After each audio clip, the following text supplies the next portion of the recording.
We have an orphan with an unknown talent who gets discovered by a brooding immortal who teaches her how to use her powers. They fall in love. He takes her to have a big magical power display before the king, very public display, while wearing black. By the way, our immortal's color is black. And we have a older relative who helps our main character shift her position from being a poor orphan to being a part of higher society. Now, am I talking about Shadow and Bone, or am I talking about The Familiar? And I didn't even get to the ending, because the end of Ruin and Rising and the end of The Familiar is the same. I'm not going to explain that one further because spoilers, but if you've read it, you know. The Familiar was one of my most anticipated books of the year, and unfortunately it is one of my most disappointing books of the year. That's not to say it was bad. It's not the worst book I've read this year, but I was let down by it the most because my expectations were too high. So maybe don't go into this one with like the elevated expectations that I went into it with. This book was fine. I enjoyed parts of it the same way I enjoyed parts of the Grishaverse. But very early on, I realized that this was basically following the pattern of the Grishaverse trilogy, and it felt like a Darkling and Alina story. And I really think like this feels like a Darkling and Alina AU, or alternate universe. Which I guess isn't a bad thing, but it's not at all what I was expecting whenever I was going into this story. And I'm gonna be honest, I'm not sure how the story was benefited by having an immortal in the story. Like, it is a historical story, it's a historical fantasy, so we can have fantastical things. But I thought the fantastical things were going to be magic, but we just also have immortality as like part of the magic, and I'm not sure how the story benefited from that, other than we could have a happier ending because our characters can outlive things. I'm gonna leave it at that. So, The Familiar is about a girl in 1600s Spain, which is during the Spanish Inquisition. She is a Jewish girl who also has magical powers. And she uses Ladino, which is like a combination of multiple languages, to perform her magical powers. And she is very concerned that if she gets found out that she is using Ladino or that she can perform magic, that she will be questioned, tortured, and executed, because the Inquisition is currently going on. It's honestly a very interesting setup for this story. Historical fantasy is one of the subgenres of fantasy that I am particularly drawn to. I enjoy reading historical fantasy, and I think I was particularly excited for this book because I have enjoyed Leigh Bardugo's previous works, and she's writing a subgenre that I am drawn to. So I was like particularly excited for this story. I enjoyed the setup of the story too. So in the first few chapters, we kind of play around with the domino effect. Like, the opening line of the story is, if the bread hadn't burnt, this would be a very different story. And we kind of play around with the domino effect of the things that happened that made our character get found out, basically. And honestly, I was happy about it. I liked reading it. It was interesting. But the longer we went in the story, I was like, I just don't believe the beginning, and I don't believe the domino effect, because our main character was very tired of her position in life. She is a servant who's sleeping on the floor, who has to hide her magic, and she is ambitious, and she wants power, and she wants more out of life. And there's nothing wrong with her in her position wanting something different or wanting something more, but our character does take this to an extreme where she just wants power at the end of the day. And that's kind of the main thrust of the story, which makes me go, I don't really believe that if the bread hadn't burned, that she wouldn't have done something magical at some other point to also get caught. Like, she would have ended up doing something at some point. And like, we see that later in the chapter too, because the bread burnt, but she like just continued using magic. She fixes a dress in front of Valentina, which is the woman that she's serving who could also turn her in. I feel like if she was going to be that reckless, she was going to get caught eventually. So the domino effect in the beginning didn't really work for me, even though it was an interesting setup. Like, I enjoyed reading it while I read it, just thinking back, it doesn't work for me. The writing of the story is very beautiful. Leigh Bardugo is good at writing some very punchy lines. I wrote down several of the lines because I was really enjoying them. One is, Lucia saw her reflection in the goblet, changed but unchanged, made perfect and ruined all the same. Which I like those kind of lines, though it does sound similar to I am not ruined, I am ruination. I'm telling you, it reminds me very much of Grishaverse. She has another line. So our main character is reflecting on, you know, she could be doing things to keep herself safe instead of putting herself out there. So this is the quote from the book. She could be safe. I'd rather be powerful, she whispered to no one.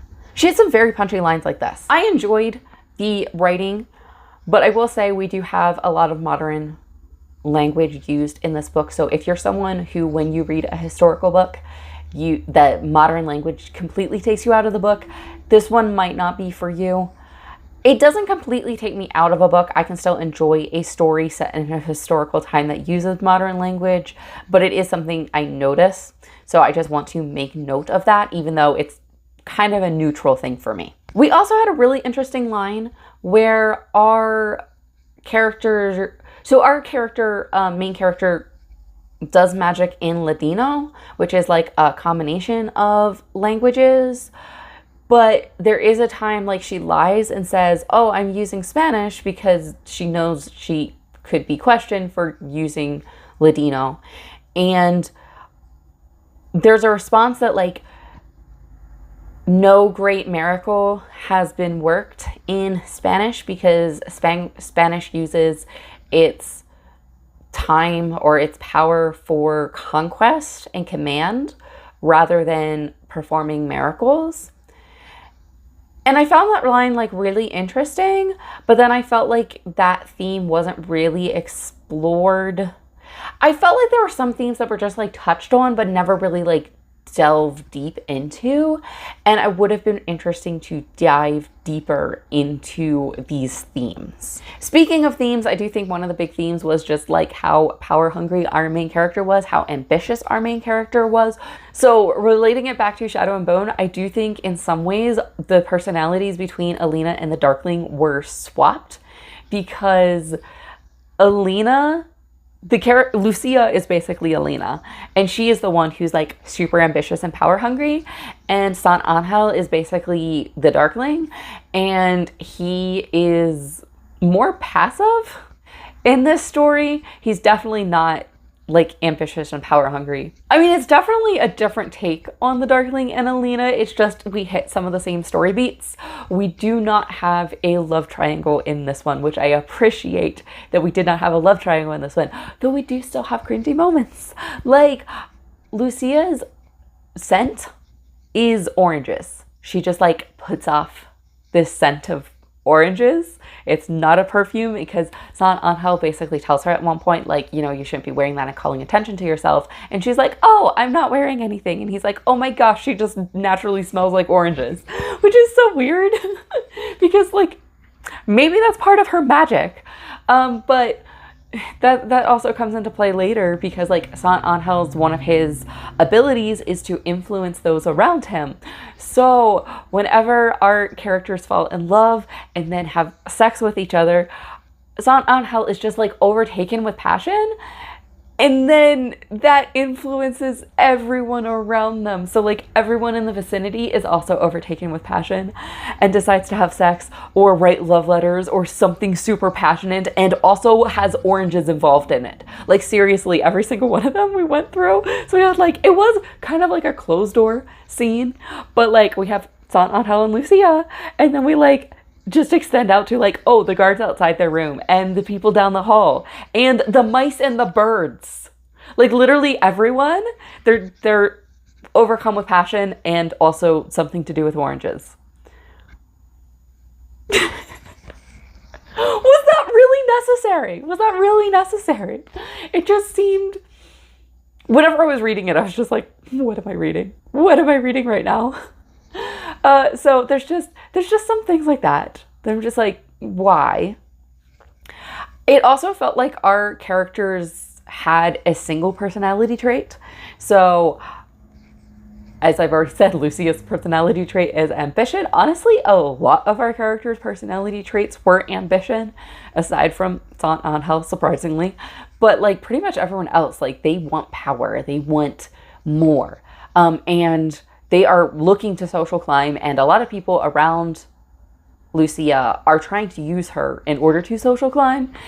And that was basically the only personality all of the characters had, including our main character, which like I would expect more personality from our main characters.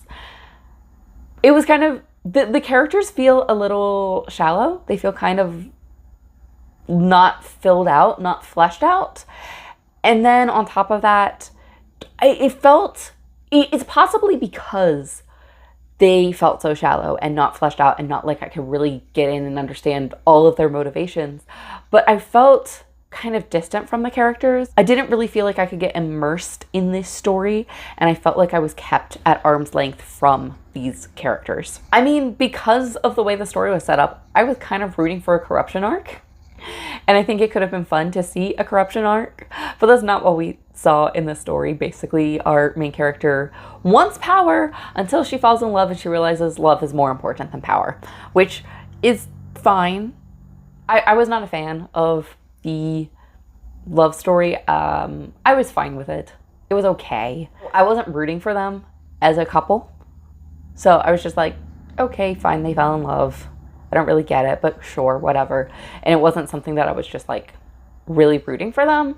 So the fact that our main character falling in love does completely shift her motivations, I guess I would kind of want a little bit more from that storyline. So I think those are my thoughts. They're kind of rambly, but I've been trying to film this for a while, and I just thought I need to just sit it down and do it. So I did. Hopefully this was maybe insightful or entertaining. Let me know if you got something completely different from the book in the comments, and I hope to see you in another video. Happy reading!